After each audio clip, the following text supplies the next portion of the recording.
आज मैं एक माँ की बेटी बनकर नहीं, हर उस बच्चे की आवाज बनकर बोलना चाहती हूँ जो अपने मम्मी पापा से दूर होते जा रहे हैं और उन्हें इस बात का एहसास भी नहीं है। आजकल हम सब बहुत बिजी हो गए हैं। मोबाइल के लिए समय है, दोस्तों के लिए भी समय है और सोशल मीडिया उसके लिए तो बहुत ही समय है। लेकिन जिस माँ ने हमें अपने हाथों से बनाकर खिलाया, जिस बाप ने हमारी उंगली पकड़कर पूरी दुनिया दिखाई, बस उनके लिए हमारे पास 5 मिनट भी नहीं है। श्रेया, मैंने तुम्हारे कपड़े धोकर रख दिए हैं, उसे अलमारी में लगा लेना। ठीक है माँ, मैं कर लूंगी। हाँ हाँ, मुझे याद है। माँ बार बार फोन मत क्या करो, मैं बच्ची नहीं हूँ, मुझे भी समझ है। ठीक है बेटा, लगा लेना। हेलो बेटा राजेश। हाँ हेलो। घर कब आएगा? आज मैंने तेरे पसंद की सब्जी बनाई है। थोड़ी देर में आ जाऊंगा माँ। बार बार फोन मत क्या करो माँ, मैं डिस्टर्ब होता हूँ काम में। अच्छा ठीक है बेटा, कोई नहीं, ध्यान से आना बेटा। ठीक है, रखती हूँ। ये क्या बनाया है माँ?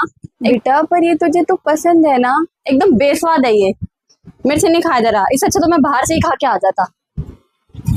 थोड़ा सा तो खाता जा बेटा। राजेश। हाँ पापा, खाना खा लिया तूने?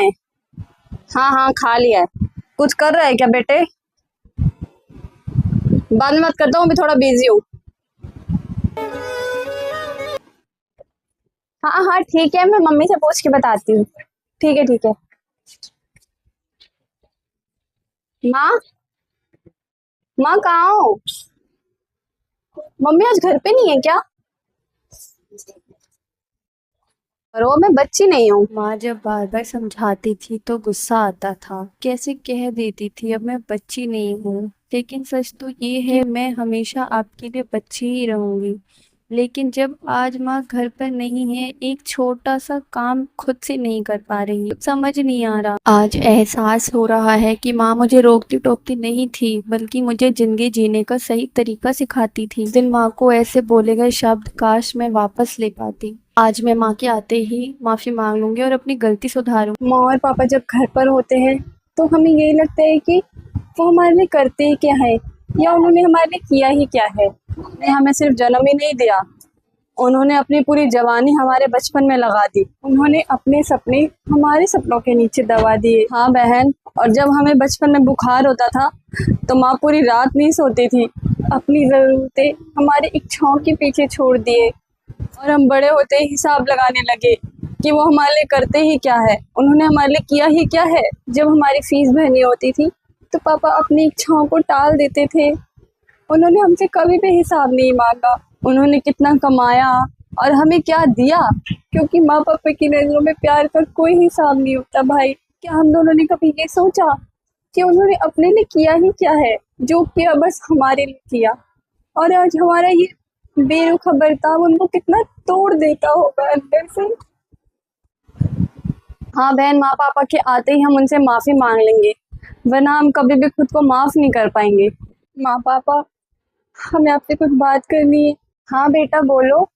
हम तो बस तुम दोनों को सुनने के लिए ही बैठे हैं। हम खुद इंतजार करते हैं कि हमारे बच्चे कब फ्री हुए और हमसे थोड़ी बातें करें। बोलो बच्चों। माँ पापा हमें माफ कर दो, हम दोनों अपने बर्ताव से बहुत शर्मिंदा है। हमने बहुत बेरुखी से बात की आप लोगों से। बचपन में आप लोगों का सारा टाइम सिर्फ हमारे लिए होता था। जिस तरीके से हम लोग आपसे बात करते थे वो तरीका बिल्कुल सही नहीं है अपने माँ बाप से बात करने का। और आज हम आपके लिए बिल्कुल भी टाइम नहीं निकाल पाते। इसलिए पापा, हम दोनों ने फैसला किया है, चाहे हम कितने ही बिजी क्यों ना हो, दिन का 1 घंटा आप लोगों के लिए जरूर निकालेंगे।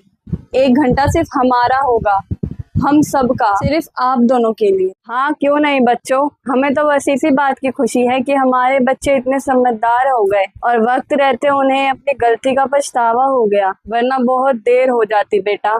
एक माँ बाप की सबसे बड़ी ख्वाहिश पैसा ही नहीं होती, उनकी सबसे बड़ी ख्वाहिश ये होती है कि वो अपने बच्चे को कभी बोझ न लगे।